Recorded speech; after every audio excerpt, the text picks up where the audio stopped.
Pan card धारकों के लिए 7 नए नियम लागू। आइए इस वीडियो में हम आप लोगों को बताते हैं। चतुर्थ श्रेणी में भारी पैन कार्ड अपडेट हो सकता है।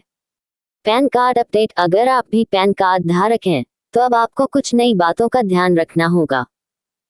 2025 में सरकार ने पैन कार्ड से जुड़े कई बड़े बदलाव किए हैं जो हर किसी को प्रभावित करेंगे। अब पैन कार्ड में सिर्फ एक नंबर नहीं बल्कि डिजिटल पहचान और ट्रांसपेरेंसी का जरिया बन चुका है।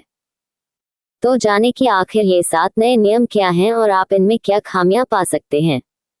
इस वीडियो को पूरा देखें। सरकार ने अब पैन कार्ड को भी स्मार्ट बना दिया है।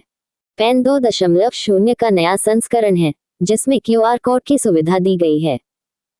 इस कोड को स्कैन करके आपकी सारी पैन डिटेल्स को तुरंत चेक किया जा सकता है। जो लोग पुराने पैन कार्ड का इस्तेमाल कर रहे हैं उन्हें चिंता करने की जरूरत नहीं है।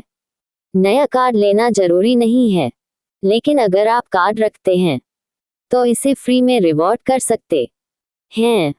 ये पूरी प्रक्रिया ऑनलाइन और पेपरलेस है। अब पैन कार्ड से आधार नंबर जोड़ना बेहद जरूरी हो गया है।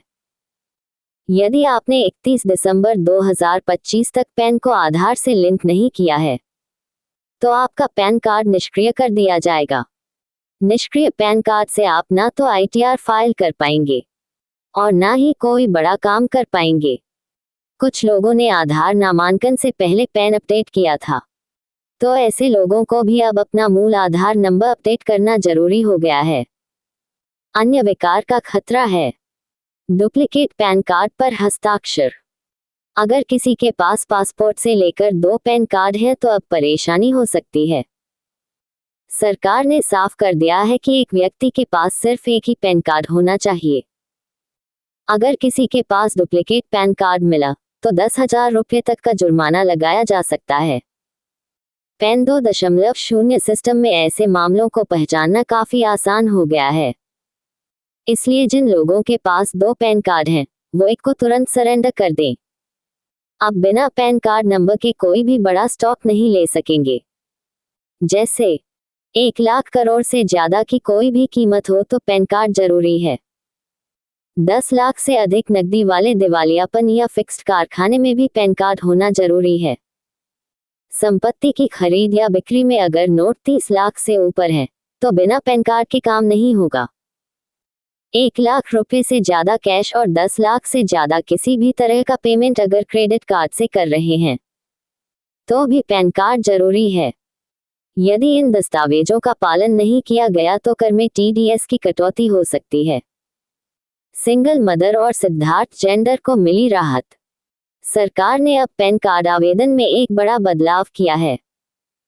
अगर कोई अविवाहित है तो अब उसके बच्चे के पैन कार्ड में केवल माता का नाम ही दर्ज किया जा सकता है। पिता का नाम अनिवार्य नहीं रखा गया है। साथ ही अब स्टॉर जेंडर यानी ट्रांसजेंडर के लिए भी पैन कार्ड फॉर्म में एक अलग विकल्प दिया गया है। ये बदलाव सामाजिक समावेशन को बढ़ावा देने के लिए लाया गया है और सर्वोच्च न्यायालय के लिए प्रस्तावना स्थापित की गई है। ऑनलाइन पैन अपडेट करना हुआ आसान। अब पैन कार्ड की जानकारी जैसे नाम, पता, जन्मतिथि दस्तावेज अपडेट करना सबसे पहले कहीं और आसान हो गया है। NSDL या UTIIT सेल की वेबसाइट पर आप ऑनलाइन फॉर्म भर सकते हैं। इसके लिए आधार नंबर, मोबाइल नंबर और कुछ जरूरी दस्तावेज अपलोड करने होते हैं।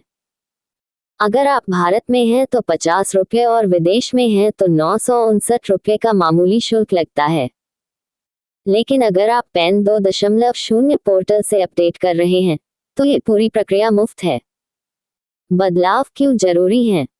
ये सभी नए नियम टैक्स सिस्टम को अधिकतम सीमा बनाने और टैक्स चोरी के मकसद से बताए गए हैं। इसके साथ ही सरकार डिजिटल इंडिया को आगे बढ़ाने की दिशा में भी काम कर रही है। यदि आप इन प्रमाण पत्रों को अंतिम रूप देते हैं तो आपको औसत दर्जे आयकर रिटर्न दाखिल करने या स्वामित्व से जुड़ी पुष्टि में भुगतान करना पड़ सकता है। अगर आपने अभी तक अपने पैन को आधार से लिंक नहीं किया है तो तुरंत कर लें।